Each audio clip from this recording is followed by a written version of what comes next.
एक कवि सम्मेलन में अवार्ड दिया गया कवियों को, तो कवि ने कहा कि भाई आप लोगों ने इतनी तालियां बजाई और इतने बड़े ये अवार्ड, ये जो तख्ती का अवार्ड बना के लाए हो,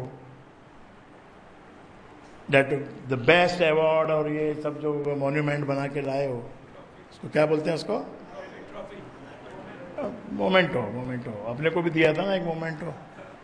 तो उसने कहा कि भाई ये तो सब आपने मेरा इतना सम्मान किया, बहुत अच्छी बात है, लेकिन मैं एक बात कहना चाहता हूं पूरे पब्लिक से कि भाई कुछ कैश भी दिया करो।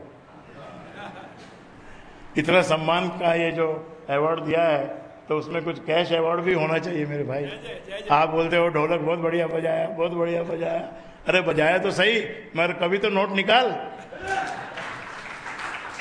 बिना पैसे के नहीं चलेगा। लेकिन पैसा आएगा कैसे? पैसे आने के भी दो तरीके हैं, चोरी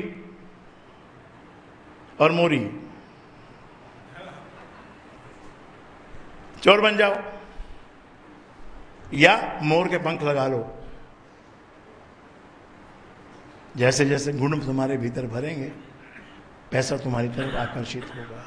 या गुण भी नहीं है तो चलो आज गुरु का एक वाक्य लेके जाओ,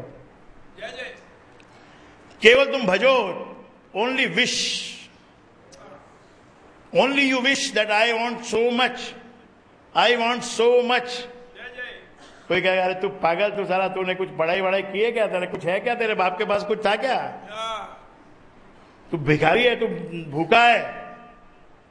but you don't leave your जो होप है वो उसको छोड़ना नहीं। होप बड़ी बुरी चीज है, संसार को मारती है, सबको मारती है, तुमको भी मारती है। लेकिन जो पकड़ के रखते हैं, जो पकड़ के रखते हैं, तो प्रभु की लीला ऐसी है कि उसको भी वो पहुंचा देता है।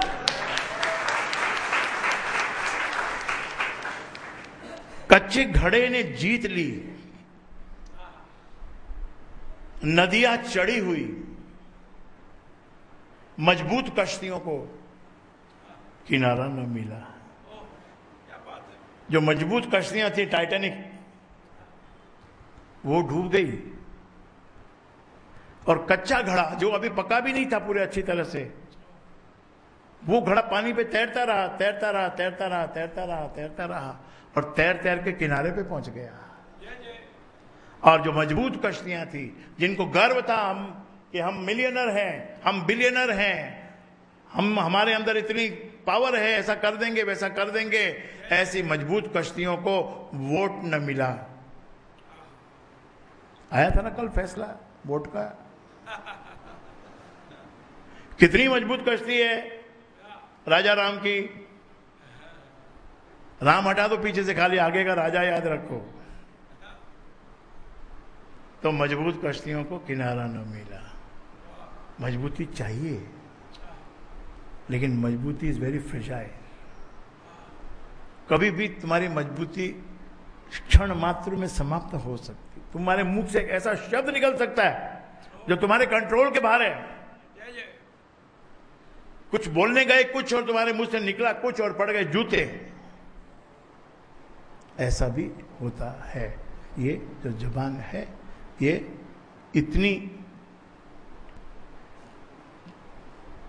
एक विषैली चीज है, इसी से परमात्मा भी मिल सकता है। इसका सिमरन करो। सिमरन कर मेरे मना, बीती उम्र हरि नाम बिना। वो साधु संत महात्मा लोग कोई पागल नहीं है जो हमेशा भगवान का नाम लेने को कहते हैं। वो इसलिए कहते हैं कि जीव जो है इसका अच्छा इस्तेमाल करो, इसका प्रभु की प्रशंसा करो, तुझे सब चीज मिलेगा। कोई क्वालिफिकेशन की आवश्यकता नहीं है। अगर है तो अच्छी बात है, बुरी बात नहीं है, क्वालिफाई होना ही है। लेकिन अगर नहीं है तो भी डरना नहीं है मेरे भाई, क्योंकि सबसे बड़ा क्वालिफाइंग फैक्टर गुरु है और राम है।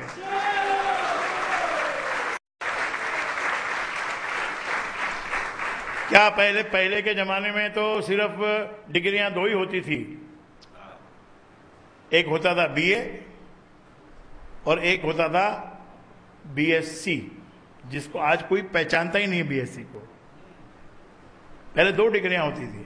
पहले यही पूछा जाता था, in which what faculty you are going in, कौन से तरफ जा रहे हो? कि भाई मैं तो I want to go to arts. Arts का मतलब सब डफर लोग उधर जाओ, और साइंस का मतलब उधर सब घुस जाओ। तो वो डिग्री उस जमाने में जब केवल बीए और बीएससी होती थी, उस समय भी वो लोग मिलियनर बनते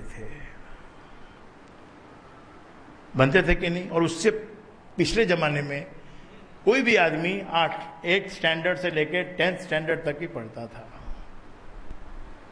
ऐसा था कि 8वीं में भी बोर्ड का एग्जाम होता था पहले, बहुत पुराने जमाने में, 1950s 40s। 8th स्टैंडर्ड में जो आज 10th में होता है वो पहले 8th में होता था। 8th में बोर्ड का एग्जाम हो गया, उसके बाद 10th में हो गया, नहीं उसमें 11th होता था उसमें, 8th और 11th, बस इतना ही पढ़ते थे, पढ़ के काम में लग जाते थे। और ऐसे भी बच्चे थे जो 14 साल की उम्र में 5वीं 6वीं 7वीं 8वीं जो कुछ पढ़ लिया, बाकी लग गए धंधे की तरफ। 5 साल 10 साल 8 साल, ना कैलकुलेटर, ना कंप्यूटर, ना कोई और gadget, but they did everything perfectly, and they are the people who earn millions of rupees. उनको ये सब नहीं आता था पहले कि कौन ओबामा है और कौन ओसामा है।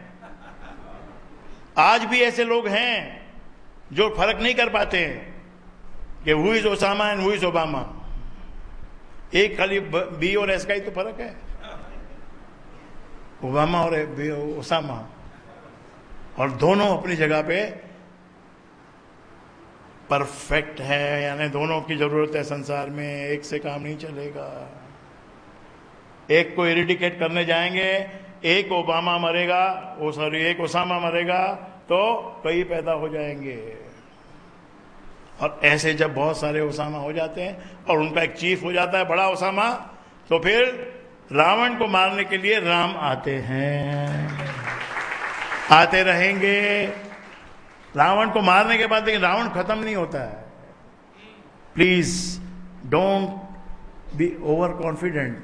हर साल हम दशहरे पे रावण को जलाते हैं, लेकिन रावण मरता नहीं।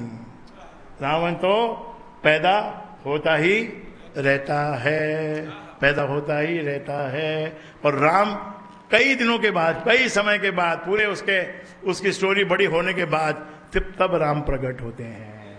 इसी प्रकार आपके जीवन में भी असुर हैं, असुर शक्तियां हैं, अवगुण हैं। उसको कैसे खत्म करेंगे? अवगुणों को, असुरों की शक्ति से कैसे लड़ेंगे? हमारे पास शक्ति नहीं है, ताकत नहीं, हम तो उसमें खत्म हो चुके, वो तो हमारे ऊपर काबू कर चुका है।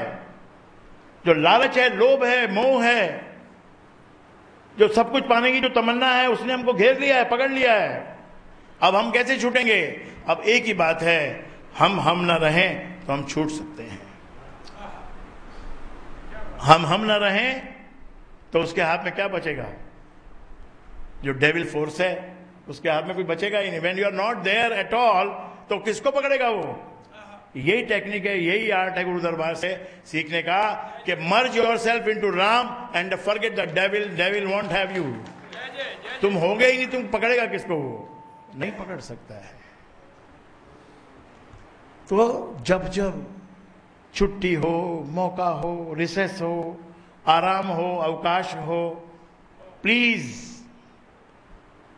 go for music, go for love, go for devotional music, go for love songs, love of Ram, love of God, love of your lover, because that takes your Atma towards Paramatma. And who is Paramatma? What is Paramatma? वो आत्मा का ही शुद्ध, बड़ा हुआ, शुद्ध powerful रूप ही जब अनंत को छूने लगता है, तब उसको परमात्मा कहते हैं।